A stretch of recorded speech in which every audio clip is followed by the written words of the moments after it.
Assalamualaikum warahmatullahi wabarakatuh. Welcome back, student. Today is 25 July 2020. Today I am going to explain you about melting and freezing and steams. So students, let's start. So students, look at the picture very carefully. This picture is of ice cream. Melting ice cream. यहाँ पे क्या हो रहा है? Ice cream पिघल रही है. Next picture is of chocolate. Melting chocolate. As you can see, chocolate is melting. And the third picture is of ice cube. As you can see, ice cube is melting. यहाँ पे ice cube भी पिघल रहा है और किस form में आ रहा है? लिक्विड फॉर्म में आ रहा है.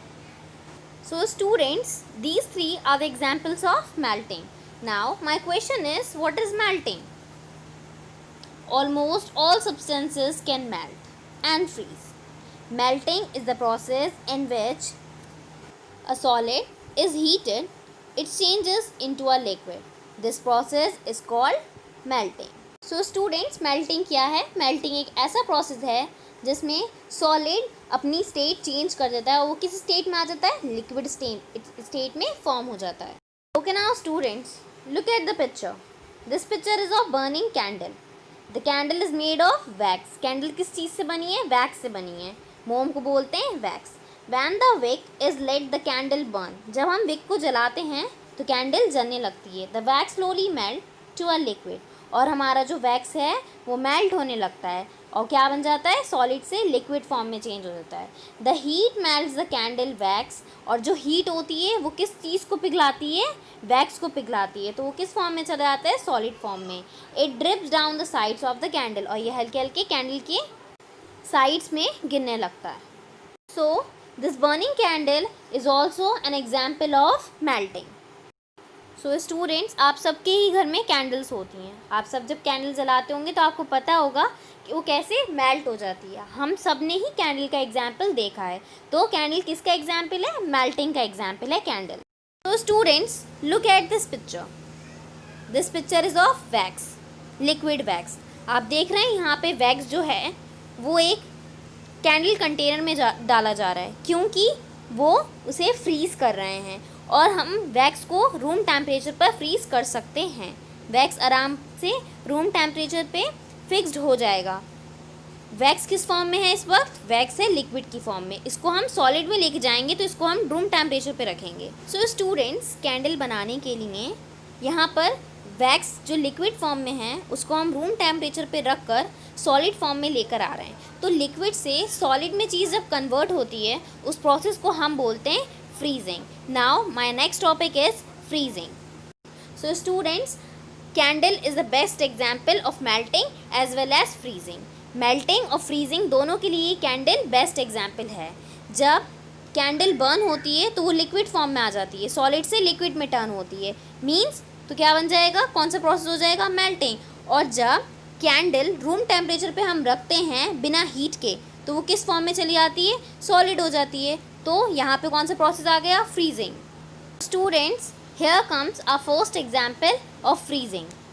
इन this picture you all can see this water turns into ice. Water ice में टर्न हो गया, मीन्स लिक्विड सॉलिड में टर्न हो गया. Students, my next example of freezing is chocolate. As you can see, we can melt chocolate as well as we can freeze chocolate. Chocolate को melt भी कर सकते हैं और हम चॉकलेट को फ्रीज भी कर सकते हैं. So almost all substances can melt and freeze as well. जितने भी सब्सटेंसेस हैं वो मेल्ट भी हो सकते हैं और वो फ्रीज भी हो सकते हैं. When a solid such as ice is heated, it changes into a liquid. This process is called melt. And freezing is the reverse of melting. जैसे ही melt होता है उसका opposite freeze होता है. As you can see in these examples. Okay now students. Now I will talk about water. Water can exist as ice, water and steam. Water किस किस form में exist करता है? Ice, water और steam. As you can see in this picture, states of matter, solid, liquid and gas. Water की तीन forms होती हैं, solid, liquid और gas. Solid means ice, liquid means water और gas means steams. Water is very important to us in all of its state. Water her state में ही important है हम सबके लिए. Water is one of the most common substance on earth. Water common चीज़ है जो अर्थ पर पाई जाती है, common substance है जो अर्थ पर मिलता है. 70% of the surface is covered by water approximately. 70% water जो है हमारा अर्थ पर है. Water exist on earth in all of its 3 state. Water कितनी स्टेट्स में है? 3 स्टेट्स में है, solid, liquid and gas, as you can see in the picture. Students, look at this picture very carefully. आप लोगों को क्या दिख रहा है? इस बॉटल में से क्या चीज़ बाहर आ रही है? इस बॉटल में से स्टीम्स बाहर आ रही हैं, as you can see. Water turns into steams when it is heated and then it turns back into water when it is cool. Water जब गर्म होता है तो वो किस फॉर्म में बाहर आता है? स्टीम्स की फॉर्म में बाहर आता है. और जब वो ठंडा पड़ जाता है तो फिर वो कैसे हो जाता है? फिर वो वाटर की शेप में आ जाता है. मीन्स पहले वो लिक्विड से गैस फॉर्म में चेंज होता है और दूसरे स्टेप में जब वो ठंडा पड़ जाता है तो गैस से वो लिक्विड की फॉर्म में वापस आ जाता है. Stems was once used as a means of power in industry and transport. Stems को हम पहले पावर की तरह से यूज़ करते थे इंडस्ट्रीज़ में और ट्रांसपोर्ट में. Look at the picture. This picture is of train. This train has been travelling in Jordan for many years. It is driven by steam. तो ये किस चीज़ से चलती थी? स्टीम से चलती थी. ये स्टीम से चलती थी. A big boiler heat up water and turn into stems. एक बड़ा सा बॉयलर था जो पानी को स्टीम्स में कन्वर्ट करता था.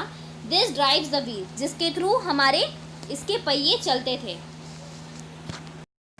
सो students, as I have told you before, when the steams cool down it changes back to water. जब स्टीम ठंडी हो जाती हैं तब स्टीम्स जो होते हैं गैसेस से लिक्विड की फॉर्म में आ जाता है, वाटर की फॉर्म में आ जाता है.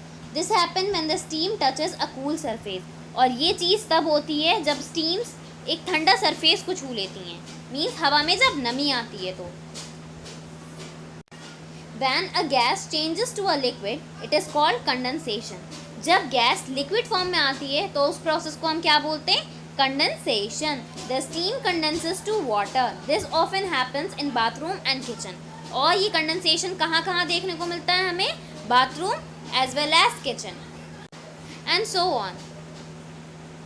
So students, I hope you all have understood about melting, freezing, condensation and the 3 states of water.